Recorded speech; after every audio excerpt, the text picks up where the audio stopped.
Barrel or nah? I've got three that I'm going to give you, but this one is just kind of addition to, because some of these things they come in and they're great barrel or nahs, but I'm like, dude, we did this 4 years Yeah, ago, but it's and important to review. yeah, I the thing is, I don't know which episode. I want to just reply to their inquiry and be like, hey, here's the episode. Go listen to what we said back then, but I don't know which episode it was. So I feel a need to kind of acknowledge it here, even if we're not going to submit it as a proper barrel or not today. But selecting no tip on coffee/pickup orders. Selecting no tip on coffee is a no barrel. Coffee is a $1 tip. Pickup order is a no tip unless there is a bit of extra effort and or you get a alcoholic drink while you're waiting for your pickup order. Like if So you go, tipping should be about the amount of effort put in and the amount of work done. And yeah, packing a to-go order is just the job. if you're paying for it and it's right there on the thing and you pay and it's there, or it's just packing and you're walking up to the counter to get it, I'll say throw a couple buck tip on. If they're like, oh, it'll be right out for you, go sit over there and we'll bring it to you, then I'll say, okay, that is like a $2 effort right there Yeah. for you bringing it to me. I'm going to yeah, give you that one. But coffee always a buck, depending on the order, maybe two, maybe five if it's a huge order. So yeah, we did address this in the past. I said no on the coffee tip because I just drink black coffee and I go every morning and it's like that's what they're being paid for, is to pour the coffee. They're not putting any additional effort in, right? But then I got lit up by listeners and I've ever since started tipping on my coffee order. It's So a $1. It's not a 20% on coffee. It is a $1. it's a 10% tip for me. Yeah. Yeah. So, but the to go order thing, I've since COVID has gotten roped into tipping on to go orders. And again, it's about a 10%er. If I'm dining in, it's a 20% tip is kind of the standard. Maybe I'll go above, rarely go under, but pickup orders, 10%. And I'm okay with doing that. I think, whatever. They work hard, they deal with the public, they deserve it. It's a crappy job, kind of. But here's where I now have a problem is a lot of time you're doing this in advance. Like if you're ordering online and paying online, the tip option is in advance. Then I go and pick up the food and it's maybe not Or ready yet, or they're rude, or I have some experience that I'm like, I would never have tipped for this. So I want a redaction button. If everything is digital nowadays, then I should be able to go home and redact the tip based on the performance. I like it. I like it. Yeah. Okay. Otherwise, 10% on pickups. Good job. Okay. That was just a non-barrel or no. Barrel or no. Barrel or no number one. Venturing into the second page of Google's results. And as an expert, I do this all the time for three keywords: surf, surfing, and surfer. And you will find if it's representative of other subjects out there, I'm going to say there's sometimes some real gems in page three. Page two is usually not good. Page three, though, you'll find the one that slipped through. Maybe it's like not a as popular publication or something. But yeah, you'll like it feels like it starts to regenerate in those back pages a little bit, and then you start going further back, and then it's just regurgitation of other stuff, right? But I feel page three is sometimes a little gold mine. Interesting. Okay, I'm glad to hear that. I might consider doing it. I've never ventured past the third listing. Yeah, Not beyond the first page. Forget that. I'm just like, I don't even scroll down the page, yeah, the first page. But if you look down at the bottom, it does say page one of 8,972,000. Like there's yeah. endless pages. Endless And then I pages. realize you do pay for that placement, right? So there probably is value on page two, page three, maybe page 90 if you actually got back there. Yeah, I mean, I don't know. Page 90 is real. It's back to the start of the conversation, the overwhelming amount of information. And Google does not do Google does a pretty good job of trying to figure out, but it's not even Google. Like this is the crazy thing. Robots are crawling these pages and figuring out what you want to read. I've started writing more SEO style for Beach Grit lately.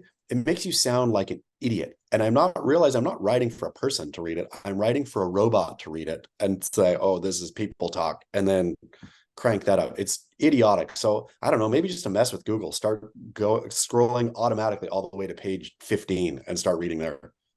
Yeah. Well, the robots that you're talking about are also compiling information from your past searches and what they heard you saying through your phone's Yeah. microphone or whatever. So it's feeding you what it is predicting you're going to want. And it's pretty accurate, actually. But it's always changing too. They're always changing those algos, which yeah, I'm all about screwing the robot any way Mm. I can. All right. Well, I'm Google things every single day. So later today, when I Google something, I will go to page two or page Yeah. three. All Page right. 3. Good advice. Okay. Barrel or non number two comes from a headline from Beach Grit. Quote, artist defaces historically significant surfboard to make Kelly Slater's shrine. Barrel or nah, surfboard art in the home. Always a nah. I think we've done this one before as well. Surfboard art is a nah out in front of the home. Surfboard art is a nah in the home. Surfboards are pieces of functional art in and of themselves, but once hung on a wall, yuck. For multiple reasons. Like, let's look at, love him, don't want to speak ill of Herbie Fletcher, but Herbie Fletcher's rectangles are unchill. He takes boards, he breaks them up, he thinks it's art. It is not art. It is not art in any way, shape, or form. And guess what? This is an art. If you buy a painting, your painting is not going to yellow on your wall, right? The yellow that surfboards get is the worst color ever. It's like those surfboards are smoking cigarettes all day and just getting nicotine fingers. It is that yellow that surfboards get is gross. It is a gross color. And then what this woman did with her Kelly Slater thing, not only did she make something weird that is going to be weird in a house, she painted over Sean Stussey's like scrawl. So she painted over something that was actually kind of cool. You know how hard it is to get a Stussy surfboard? Yeah, That's a hot impossible. commodity, man. She painted right over it. Yeah, ridiculous. Well, what about surfboard adjacent art? Like Mark Cunningham finding surfboard fins at on the reef at Pipe that have like barnacles crusted onto them and stuff, and then makes wall art out of that stuff. That's cool. I'd still say it's not art. Like if Mark Cunningham wants to do that and go sell it at a Eugene Saturday market with right next to the person selling a ceramic sock coin bank, have at it. That's where that art belongs. Yeah. I I kind of wanted to distance my identity as a surfer as I got older. You know, when I was a teenager, I was like, this is my identity in high school. But as I got older, I was like, man, I don't really want to be associated with all these losers. And so I'm anti kind of representing that in my home decor. But I could see an adjacent thing like a Cunningham's thing, or somebody actually gifted us a photograph. It's a seascape and it's kind of like moody and Yeah. there's swell on the horizon, almost looks like corduroy, and there's no waves breaking in the photo, but it's swell on the horizon. I did not buy it. I probably would not buy it, but it was gifted to us. And I'm like, I could actually represent this in my home. I would feel okay putting this on the wall. Everybody who comes in already knows I'm a surfer anyways, so it would fit for what their expectations are, but it's not so surfy that it's like, you know, too on the nose. Old Travis Rice gave Cersei Wallace a gift probably like 13 years ago, something now, long time ago, but it's like a very beautiful black and white photo of, I can't remember who the snowboarders are, but two pros on a chairlift, like receding or going into the mist. Uh, and it's really moody. It's exactly that. It's not like cool snowboard photo, but yeah, I mean, I definitely think there's all kinds of surf adjacent ish photos out there, or yeah, photos mostly that would be beautiful in a home. That's great. Yeah. Surfboard, no. Yeah. Surfboard, no. No barrel on wall hangers of any kind, whether they have art or not. Nope. Okay. Final barrel or not. Gents. Actually, I'll tell you what it is, and I'll read the paragraph. Barrel or not, going to a bullfight. Quote, gents, since reading Hemingway in my younger years, I've romanticized the idea of going to see a bullfight in Spain. Well, now we're planning a trip next year with my wife and kids. And like a lot of childhood fantasies, this feels as outdated as my lust for Farrah Fawcett. Partially, it feels inhumane to support an industry of slaying bulls for sport. But to be honest, I don't really want to see a young, brave man get maimed either.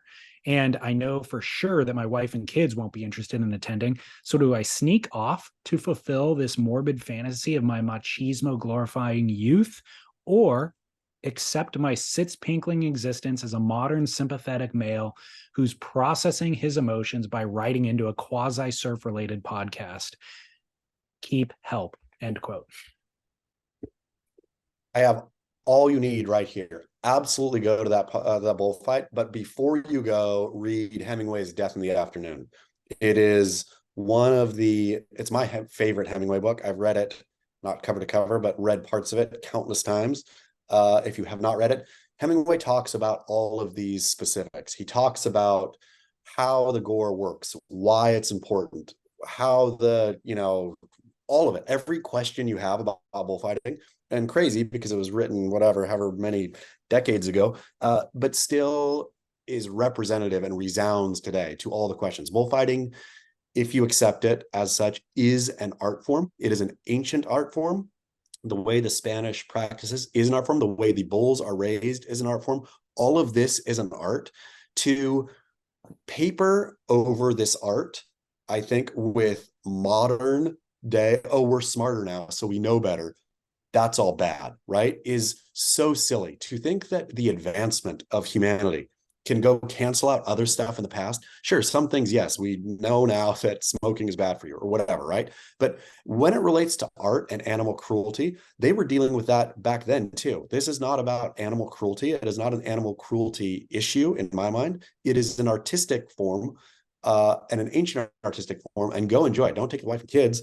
But again, Hemingway, Death in the Afternoon is epic. It's a lot of it, if you haven't read it, is Hemingway talking to a straw man old woman in a bar who is asking him these questions, but it looks so violent. And then he'll go, da, da, da, da. And then, yeah, it's a fantastic book, but if I was in Spain, I'd go see a bullfight. I'm sold. Yeah, it is worth it. And I don't think I don't have enough time. I equate in my own life, I guess, ballet and bullfighting in a lot the same way, that the more you get into this antiquated art, the more beauty you find in it, and the more you find it kind of consuming. Where that was bullfighting for Hemingway. He didn't just go casually watch. He was an expert on bullfighting, and didn't even consider so. He knew, like, it's one of those things where the more you know that you are not an expert at all, right? Yeah. Where and I think that if you dedicated yourself to bullfighting, that'd be cool. But just to go watch one passively would be really cool. Well, to do it with the proper context that you're talking about, to just go watch it with none of the context and just participate in the superficiality of it is almost a disservice to the art itself. But to try to understand it and understand the human history involved in it, I think is almost a touchstone with our ancestors in a way that is very reverent.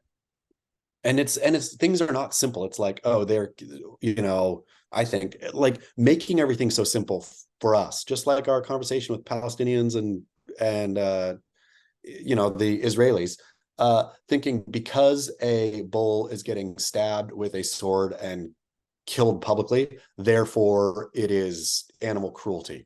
Right. No, the thing has a lot more nuance than that. Yeah, completely. Interesting. Well, I want to book a trip to Spain now. Let's go. Let's join our friend.